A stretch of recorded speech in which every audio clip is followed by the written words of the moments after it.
eu compreendo que o seu papel como ministro da Fazenda é tentar maquiar os dados para transparecer para a população que a economia está boa.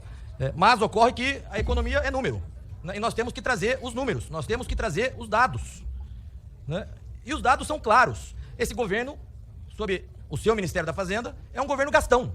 39 ministérios, os privilégios, a farra das passagens, o maior gasto com viagens desde 2014, 3,3 bilhões de reais, 16 bilhões em Lei Rouanet, 37.500 cargos criados. É um governo gastão, que obviamente o governo gastão já apresenta os piores números da história recente brasileira. Eu fiz questão de imprimir aqui, nós temos aqui o resultado primário do governo, né? Ou seja, o governo Lula 3 tem um resultado primário, o déficit público, pior de todos os últimos presidentes, pior até do que a época da pandemia. Esses são os números do governo.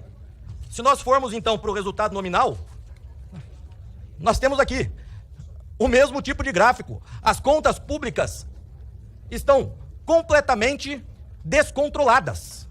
Então, ministro Paulo Guedes, ministro Fernando Haddad, poderia ser o Paulo Guedes. Se fosse o Paulo Guedes, nós estaríamos bem melhores. Saudade do Paulo Guedes, tá com saudade do Paulo Guedes. Saudade do Paulo Aí Guedes. Fixação, hein? Saudade do Paulo Guedes. É fixação. Leve a mão o que eu vou dizer com a mesma calma que eu tenho aqui. Mas não, assim, não vale a pena trabalhar com fake news.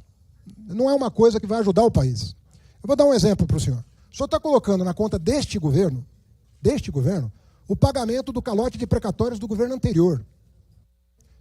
Assim, o senhor, não sei quanto o senhor gosta dos livros, mas o senhor está pedindo para eu voltar aos livros, mas eu recomendaria que o senhor se detivesse nos comunicados que a Fazenda faz. Quando a gente paga um calote do governo anterior, o senhor colocar isso na conta do presidente Lula, que nunca deu calote. Só teve 2 presidentes que deram calote desde a redemocratização, o Collor e o Bolsonaro. Ninguém mais deu calote aqui. Ninguém deu calote. Você podia fazer oposição, podia ser situação, não importa. Fernando Henrique, Dilma, Lula, ninguém deu calote. O Collor deu um calote, quase destruiu aí parte da economia brasileira, e o Bolsonaro deu calote. Aí vem um presidente, paga o calote. Ah, olha o déficit que o presidente Lula fez. Esse déficit, deputado, não é nosso. O filho é teu, tem que assumir. Tem paternidade isso aqui. Faz um exame de DNA, você vai saber que o calote, quem que deu o calote. Então, pega o caso, eu não falo isso, eu não quero polarizar com o senhor. Eu não quero ficar aqui batendo boca, não vim para cá para isso. Vim aqui para restabelecer a verdade. Porque é fácil pegar um gráfico que não é mentira, o gráfico que o senhor está mostrando é verdadeiro. Não tem problema. Mas quando o senhor explica o gráfico, o senhor vai ver que o problema do gráfico não é o atual governo. Pegue o caso das leis complementares 192 e 194. Vocês deram um calote nos governadores. Vocês fizeram caridade com chapéu alheio.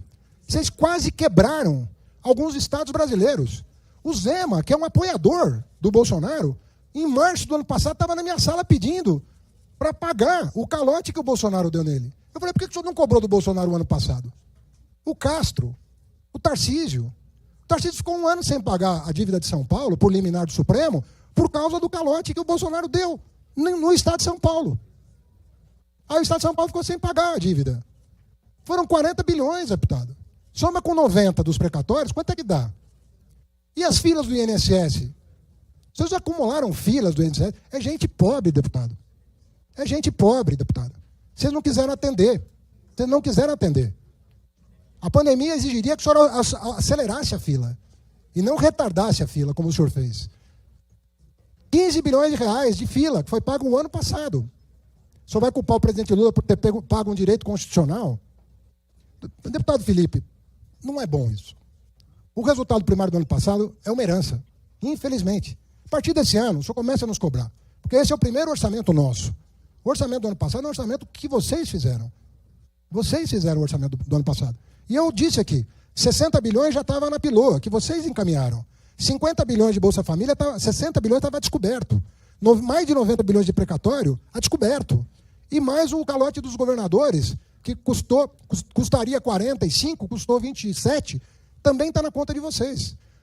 Então não vale a pena. Isso são dados oficiais, todo mundo conhece. O Supremo julgou. O Supremo julgou a inconstitucionalidade da PEC do calote de precatórios e das leis complementares que tiraram o dinheiro dos governadores no período eleitoral, para dizer que a inflação estava baixa. A inflação não estava baixa. O Banco Central sem que nós tivéssemos indicado um diretor. Os 9 diretores indicados por vocês fizeram a conta de quanto seria a inflação em 2022 se não fosse o truque da gasolina. E deu 8,25 de inflação no último ano de vocês. No nosso, deu menos de 4. E nós mantivemos. Com tudo isso, sabendo disso, nós não mantivemos a meta de inflação. Que vocês nunca cumpriram. Vocês nunca cumpriram o sendo da meta da inflação. E nós aceitamos o desafio de manter a meta e buscar a meta. Esse ano, o ano passado, a inflação teria sido já de menos de 4%. Esse ano, se não fosse a reoneração de combustíveis, ela estaria perto da meta este ano. Já estaria em torno de 3,30. E foi esse argumento que eu utilizei junto ao governo para tomar a decisão do CMNE de manter a meta e de buscar a meta, mesmo considerando ela exigente. E ela é exigente, sabe por quê? Porque vocês nunca fixaram essa meta para vocês. Vocês fixaram essa meta para os outros. Mas para vocês nunca fixaram.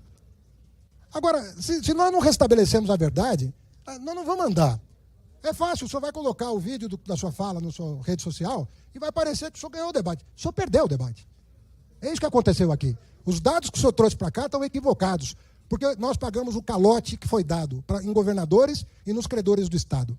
Estou falando de mais de 130 bilhões de calote que nós pagamos. Então, o senhor vai botar na conta do presidente Lula? Fica fácil assim fazer superávit. Quem sabe em 2026, o senhor quer que a gente siga o exemplo de vocês?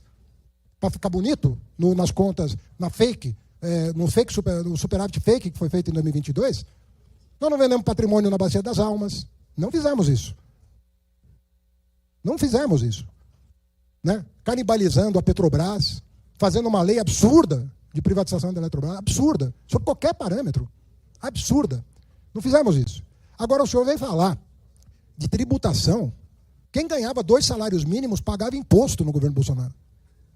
Quem ganhava 2 salários mínimos pagava imposto no governo Bolsonaro. E os amigos que tinham fundo offshore e fundo fechado, esse sim, amigos dos senhores, não pagavam nada. Nada. Nada. 300 milhões de reais em média depositados nos fundos fechados e offshore, 0 de imposto. 0. E o cidadão trabalhador foi registrado em folha, 2 salários mínimos, descontava imposto de renda. Esse é o sistema tributário que o senhor quer? Votaram, o PL votou contra a reforma tributária. Esse é o sistema tributário que vocês querem? Vocês queriam resgatar a CPMF.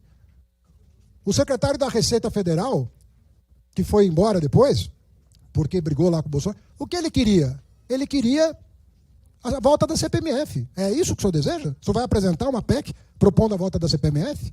Faça isso. O senhor vai ver o acolhimento que isso vai ter.